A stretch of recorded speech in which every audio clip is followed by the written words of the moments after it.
Marc Berman is a major-minor celebrity in Atlantic City. He interviews the biggest names in the music and entertainment world, and when he leaves the station, he gets asked the same question time and time again. Who are you? I'm Marc Berman, and this is my podcast. Today's interview, we go back to 2010. My interview with Brian Wilson. Brian was on tour promoting his new album, Wilson Re-Imagines Gershwin. In the interview, I was told where I was allowed to go with questions. We stuck pretty much to the new CD, but I did ask a couple questions about his brothers and a few other things, and Brian was very receptive. And now, 2010, Brian Wilson on the Marc Berman radio show, AC Plugged In. Hello, Mark. Good morning, Brian. My very special guest is in the Rock and Roll Hall of Fame, which refers to him on their website as one of the few undisputed geniuses in popular music. He was the chief songwriter and leader of the Beach Boys. Through the years, his work has changed the way we look at American music. Pet Sounds, considered by many to be one of the greatest recordings ever made, included the songs Wouldn't It Be Nice, Sloop John B., and God Only Knows Which Sir Paul McCartney regards as one of the most beautiful songs ever written. From his first solo CD, Brian Wilson, in 1988, to his latest release on Disney Pearl Records, which is #1 this week on Amazon. Just a reminder, this is a 2010 interview with Brian Wilson. Brian Wilson Re-Imagines Gershwin. He is again breaking new ground. Please welcome to AC Plugged In, the one and only Brian Wilson. Good morning, Brian. Hello there. How are you? I'm doing just great, and now that I have you on the line, it's even better. When did it move you to do a CD of the works of George Gershwin? Well, the Disney people came to my wife and I, and they asked if I'd like to do some recording for them. And we said, well, what about Wilson Sings Gershwin? And they go, hey, that's it. That's going to be that would be a good one, you know? So they sent over 104 unfinished Gershwin piano pieces. 104. And they said, narrow that down to just 2 and write songs around it. So we narrowed it down to 2 songs, and then we wrote the song inspired by those 2 songs. You wrote The Like in I Love You and Nothing But Love. Right, those 2 came out of that 104. And you know what? I like them both, but I love The Like in I Love You.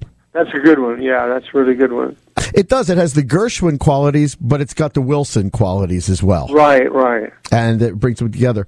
Among the classics you'll find on this incredible CD, Rhapsody in Blue, Summertime's Wonderful, Ain't Necessarily So, Someone to Watch Over Me, and many more.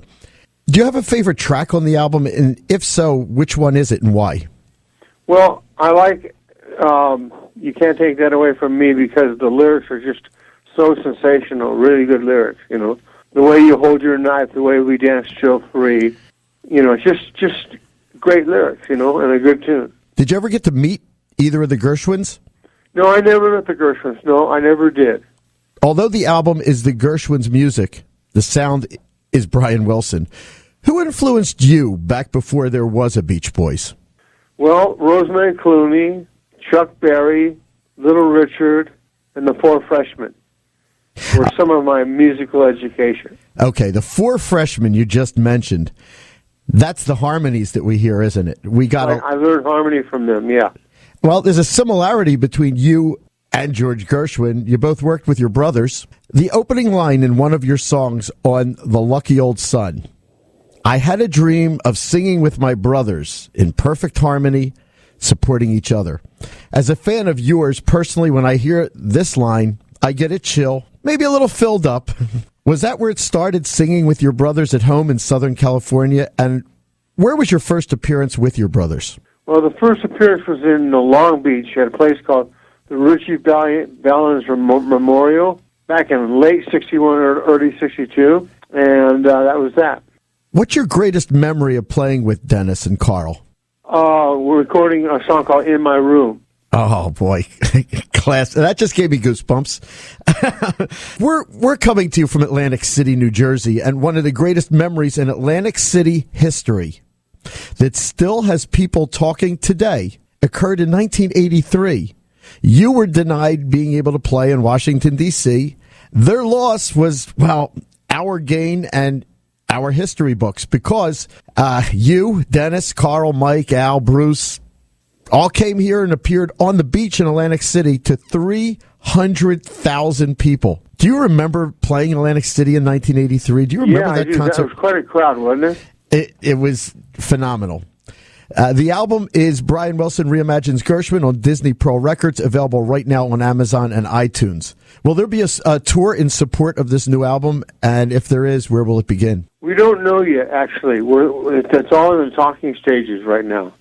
We're not sure when, but we were talking about something. Now, with Lucky Old Son, you also did a supporting DVD of the recording of it. Will you do that with this as well? Is there going to be something released? Yeah.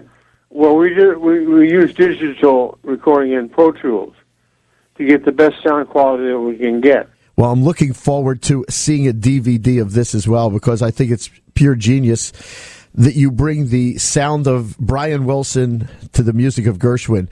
Brian, last summer I caught your show at House of Blues. It featured the hits. By the way, is your backup band the Wonderments? Do you use some? The Wonderments plus 7 other ones. They're incredible in their own right. So combining the two is an unbelievable show. You're truly one of a small, very small select group of performers whose music transcends time and generations. That was in evidence in Atlantic City last year with a sold-out house of all ages. I have to tell you, whether you're 21 or 121, there isn't anybody that doesn't know the music of Brian Wilson. And the Beach Boys, too. Absolutely. When I say Brian Wilson, sure, we know that you were the chief songwriter. You wrote with Mike Love, and you've written with other people as well. But it's that Brian Wilson magic and the Brian Wilson of your solo CDs that just makes people feel happy no matter where they are, whenever they put on your music. Right.